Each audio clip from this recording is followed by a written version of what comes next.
로마서 9장 6절에서 9절까지의 말씀입니다. 그러나 하나님의 말씀이 폐하여진 것 같지 않도다.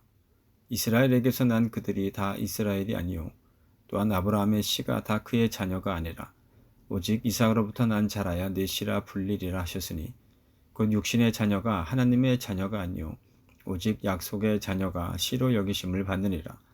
약속의 말씀은 이것이니 명년 이때에 내가 이르리니 사라에게 아들이 있으리라 하심이라. 하나님의 말씀을 따라 가나안 땅으로 이주하여서 삶을 살아가고 있었던 아브라함에게 가장 큰 관심사가 있었다고 한다면 자신의 뒤를 이어서 과연 누구를 상속자로 삼아야 하는 것일까? 라는 문제였음을 창세기 15장 2절을 통해 짐작해 볼 수 있습니다. 이전에도 잠시 말씀드렸던 기억이 있는데요. 사실 고대 근동 지방에서는 자식이 없는 부부가 재산 상속을 조건으로 노년이 되었을 때의 자신들에 대한 부양과 사후의 장례를 책임질 양자를 입양하던 관습이 있었다고 합니다.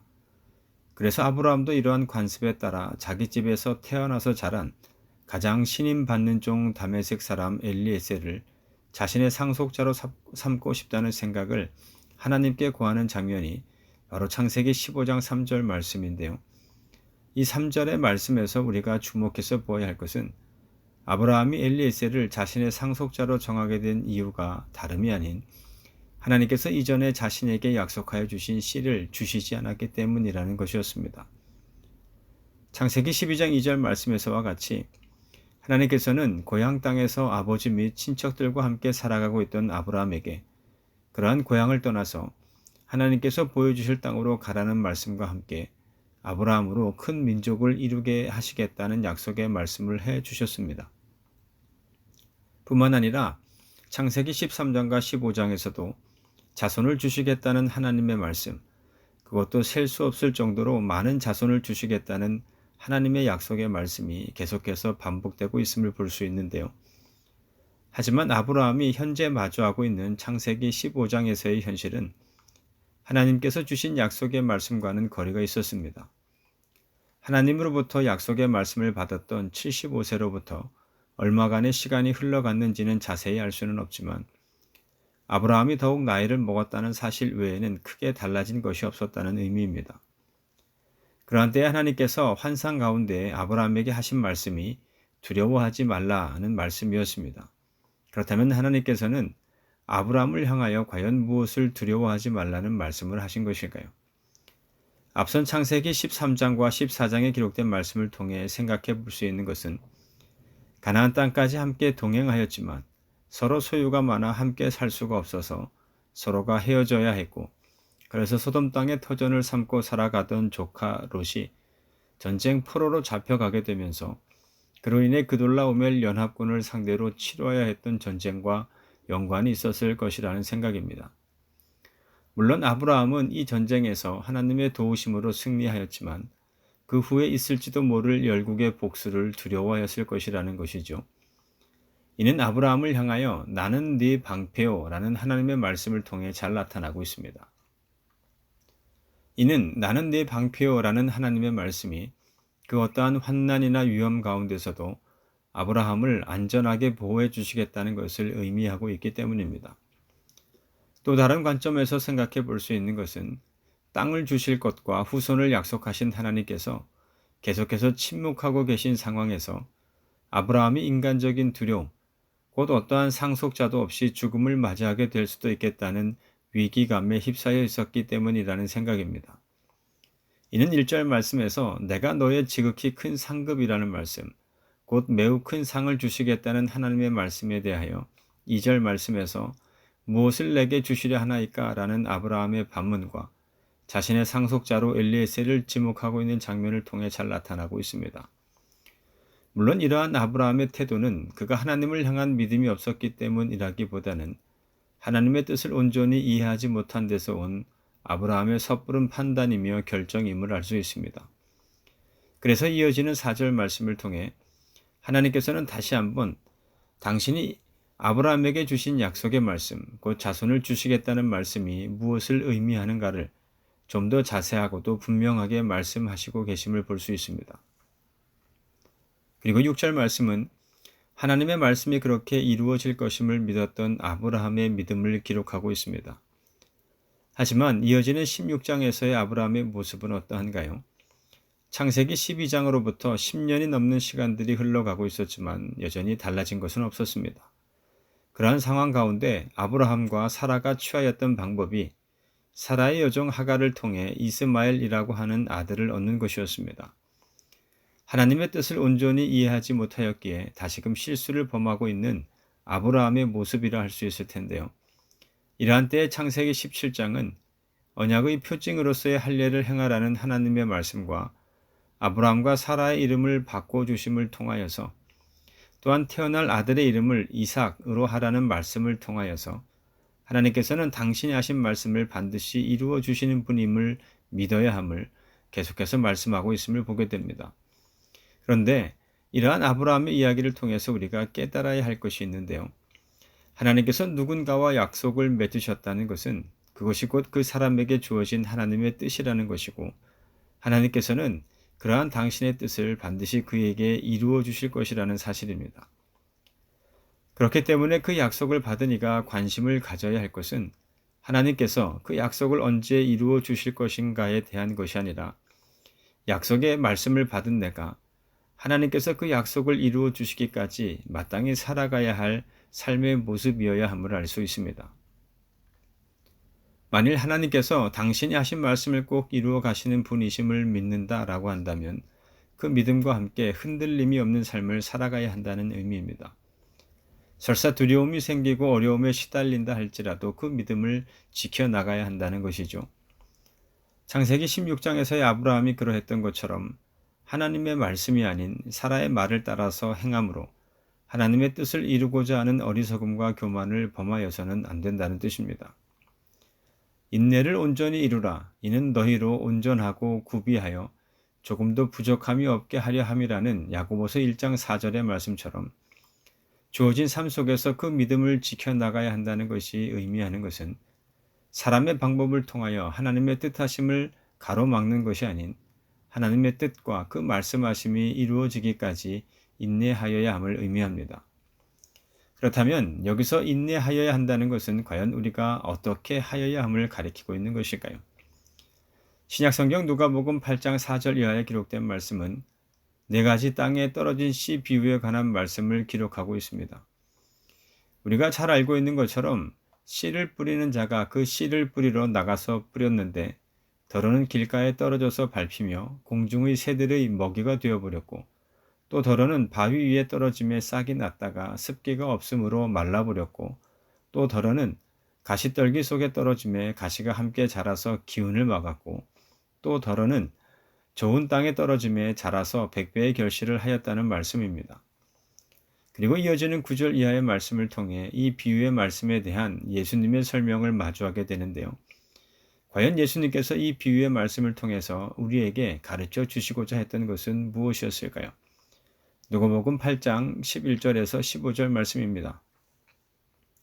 이 비유는 이러하니라. 씨는 하나님의 말씀이요 길가에 있다는 것은 말씀을 들은 자니 이에 마귀가 가서 그들이 믿어 구원을 얻지 못하게 하려고 말씀을 그 마음에서 빼앗는 것이요 바위 위에 있다는 것은 말씀을 들을 때에 기쁨으로 받으나 뿌리가 없어 잠깐 믿다가 시련을 당할 때에 배반하는 자요 가시떨기에 떨어졌다는 것은 말씀을 들은 자이나 지내는 중 이생의 염려와 재물과 향락의 기운이 막혀 온전히 결실하지 못하는 자요. 좋은 땅에 있다는 것은 착하고 좋은 마음으로 말씀을 듣고 지키어 인내로 결실하는 자니라. 여기서 우리가 앞서 말씀드린 인내와 관련하여서 좀 더 집중적으로 바라보아야 할 구절이 15절 말씀입니다. 카코스라는 헬라어 단어가 있는데요. 이는 그 목적에 부합되지 못하는 어떤 것을 나타낼 때 사용하는 단어입니다. 그리고 이 단어의 반대말이 칼로스라는 단어인데요. 목적에 적합한 것이라는 의미를 갖고 있습니다. 그런데 15절 말씀에서는 이 칼로스라는 단어가 착하고라는 우리말로 번역되어 사용되었습니다. 또한 우리말 좋은에 해당하는 헬라어 아가데는 숭고한 목적을 성취하기 위해서 필요에 따라서는 작은 것들을 과감하게 포기할 줄도 아는 내면 상태를 가리키는 단어를 할 수 있습니다. 따라서 15절 말씀에서 착하고 좋은 마음으로 말씀을 듣고 지키어 인내로 결실한다는 말씀은 나에게 주어진 하나님의 말씀을 따라서 살아가기에 세상으로부터 기인한 정욕에 미혹되거나 유혹되는 삶이 아닌 하나님의 말씀하심과 뜻하심이 이루어질 것이라는 믿음을 갖고 살아가는 삶을 의미합니다. 신앙이나 믿음이라고 하는 것이 그저 말씀을 듣는다고 하여서 뿌리 내리고 자라서 열매를 맺게 되는 것은 아니라는 것이죠. 말씀을 듣고 살아가는 삶 가운데 나름대로의 수고와 절제 그리고 인내의 시간들이 함께할 때라야 우리의 신앙과 믿음이 자라나 열매를 맺게 된다는 뜻입니다. 이것이 바로 15절에서 말씀하고 있는 인내로 결실한다는 말씀이 의미하는 것인데요. 따라서 인내는 하나님의 말씀이라는 뚜렷한 방향성을 갖고 있으며 다만 사람의 수고나 노력으로서가 아닌 하나님의 말씀이 반드시 이루어질 것임을 믿는 믿음이 곧 인내로 결실을 맺는 자의 삶이 됨을 성경은 말씀하고 있습니다. 이처럼 하나님의 약속의 말씀이 주어졌다는 것은 이제 그 누구도 아직까지 경험해 보지 못한 하나님께서 우리 각 사람을 위하여 예비하신 길이 펼쳐졌음을 의미하는데요. 누가복음 8장에서 예수님께서는 우리가 그 길을 인내하며 걸어가야 함을 말씀하시고 계신 것입니다. 120년이라는 시간 동안 하나님께서 예비하신 그 모든 길을 인내하였던 노아는 자신은 물론 그의 가족까지도 구원의 기쁨을 누리는 자리로 인도하였음을 성경은 말씀합니다. 비록 아들을 얻기까지 때로는 인내하지 못하였던 아브라함이지만 100세에 얻은 아들을 바치라는 하나님의 말씀에 오로지 인내하였기에 내가 이제야 네가 하나님을 경외하는 줄을 아노라는 하나님으로부터의 칭찬과 큰 복을 받게 되었음을 성경은 또한 전하고 있습니다. 모세오경의 모든 말씀은 이스라엘 백성을 향하여 하나님으로부터 주어진 약속의 말씀을 따라 인내하여야 함을 말씀하고 있습니다. 또한 구약의 모든 말씀들도 하나님의 부르심을 받아 제사장 나라로서의 사명을 감당하여야 할 이스라엘 나라를 향하여 주어진 하나님의 말씀 앞에서 인내할 것을 말씀하고 있습니다. 그렇다면 오늘 이 자리에 함께한 여러분들께서는 과연 여러분 각자에게 주어진 하나님의 말씀 앞에서 인내하는 삶을 살아가고 계신가요? 우리 각 사람이 그리스도인으로서의 삶을 살아가면서 인내하여야 하는 것은 다른 이유는 없습니다. 다만 하나님의 나라에 들어가기 위한 것임을 성경은 말씀합니다. 천국 백성으로서의 삶을 살아가기 위해 인내하여야 한다는 것인데요. 이는 승천하신 예수 그리스도께서 이 땅에 다시 오시기까지 약속의 말씀을 받은 약속의 자녀로서의 삶을 살아가야 할 성도의 시련과 고난은 계속될 것임을 의미합니다. 어떤 이들이 흔히 말하는 것처럼 예수 믿으면 고난도 없고 고통도 없으며 세상 사람들이 흔히 바라고 원하는 것처럼 행복한 시간만을 살아가게 되는 것은 아니라는 것이죠. 자기 십자가를 지고 나를 따르지 않는 자도 내게 합당하지 아니하리라는 예수님의 말씀이 의미하는 것은 무엇이겠습니까? 예수님께서는 당신을 따르는 제자들에게 하나님 나라에 들어가기 위해서는 신앙하는 삶 속에서 경험하게 될 수도 있는 온갖 어려움과 고통, 그리고 역사상 수많은 순교자들이 그러했던 것처럼 죽음의 아픔일지라도 인내하여야 함을 말씀하시고 있는 것입니다. 아울러 우리가 잊지 말아야 할 것은 세상을 향한 하나님의 오래 참으심이 세상 모든 이들의 구원을 위한 것이고 그들로 영원한 생명을 살아가도록 하기 위한 목적이 있으신 것처럼 이 세상과 모든 사람들을 향한 하나님의 뜻이 이루어짐을 위하여 살아가는 것이 오늘 하나님의 약속의 말씀과 함께 살아가고 있는 우리가 인내하여야 하는 이유와 목적이 된다는 점입니다. 출산의 고통을 감내하는 여인의 인내가 이 땅에 새 생명이 살아가도록 하기 위함인 것처럼 그리스도인의 인내하는 삶 또한 죄로 인해 멸망의 길을 걸어가는 자들로 하여금 새 생명을 향한 길을 걸어가게 하는 데 그 목적을 두어야 한다는 말씀입니다. 그렇다고 해서 우리가 무조건적인 인내를 행하여야 한다는 것은 아닙니다. 상황과 때에 따라 인내하는 모습 또한 달라질 수도 있으며 때로는 달리해야 할 때도 있다는 것이죠. 예를 들자면 농부가 풍성한 열매를 얻기 위해서는 좋은 씨를 선별하여야 하고 밭을 갈아서 씨를 뿌리고 거름과 비료를 주며 물을 주어야 하는데 이러한 모든 과정은 풍성한 열매를 얻기 위해 농부가 감당하여야 하는 인내의 다양한 모습이자 인내의 과정이 됩니다. 다만 이러한 일들이 아무 때나 이루어져서는 안 된다는 것이죠. 각 과정마다 적절한 때가 있어서 그에 합당한 조치가 이루어지는 것이 중요합니다. 그리고 풍성한 열매가 열리기를 기다려야 하는데 기억해야 할 것은 농부가 감당하는 인내의 모습과 그 모든 과정이 아무리 완벽하다 한들 그것이 곧 풍성한 열매를 보장하는 것은 아니라는 사실입니다. 왜냐하면 농부가 심거나 물을 준다 한들 그것을 자라게 하시는 이는 오직 하나님 뿐이시기 때문에 그렇습니다. 그리스도인의 인내 또한 마찬가지이겠죠. 그 자체만으로는 열매를 맺을 수 없다는 뜻입니다. 그래서 그리스도인의 인내가 항상 향하여야 하는 것은 하나님의 인도하심이며 그리고 하나님의 뜻이 향하고 있는 방향입니다. 하나님의 독생하신 아들 예수님께서도 사람의 모양으로 나타나셔서 자기를 낮추시고 죽기까지 복종하심으로 이 세상을 향한 하나님의 뜻을 이루셨던 것과 마찬가지로 약속의 말씀과 함께 약속의 자녀로서의 삶을 살아가고 있는 우리가, 다시 말해서 그리스도인 된 우리가 행하여야 하는 인내 또한 내 자신의 뜻을 따라서가 아닌 하나님의 뜻하심을 따르는 인내의 모습이 되어야 할 것입니다. 여호수아 3장에 기록된 말씀을 보면 이제 이스라엘 백성들이 요단강을 건너서 마침내 하나님께서 약속하여 주신 가나안 땅으로 가야 함을 말씀해 주시는 장면이 기록되어 있는데요. 이때 하나님께서는 언약궤를 맨 제사장들이 이스라엘 백성 앞에 서서 먼저 건너갈 것을 말씀하셨습니다. 뿐만 아니라 이스라엘 백성들이 다 건너기를 마치기까지 요단강 가운데 서 있을 것을 말씀하셨는데요. 과연 이때의 제사장들은 어떠한 생각을 하며 그 자리에 서 있었을까요? 당시 넘실대는 요단 강물에 발을 내디딘다는 것은 참으로 큰 믿음과 용기가 요구되는 일이었습니다.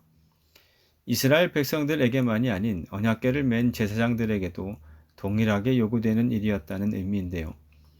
이 말씀을 통해 우리가 생각해 보아야 할 것은 하나님의 약속의 말씀을 따라 인내하는 자의 삶을 살아간다는 것이 결코 이와 다르지 않다는 것입니다.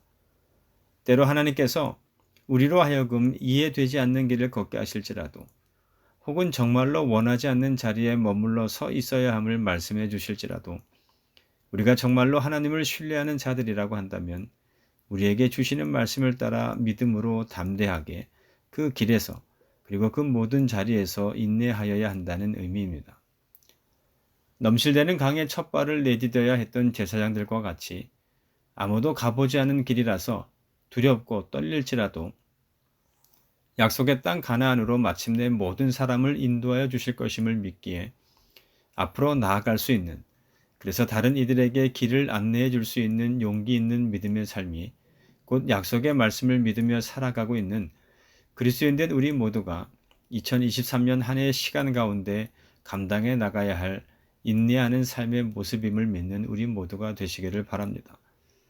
쌓여만 가는 요단 강물을 바라보며 저 물이 언제 덮칠지 모를 불안감과 공포가 엄습해올지라도 하나님께서 명령하신 그 자리를 지킴으로 백성들에게 가나안을 향한 길을 열어줄 수 있었던 제사장들과 같이 세상의 유혹과 세상으로부터의 위협이 그리스도인 된 우리들의 삶을 가로막으며 해를 가할지라도 약속의 말씀을 의지함으로 그리스도인 된 여러분의 삶의 자리를 인내함으로 지켜내시기를 바랍니다.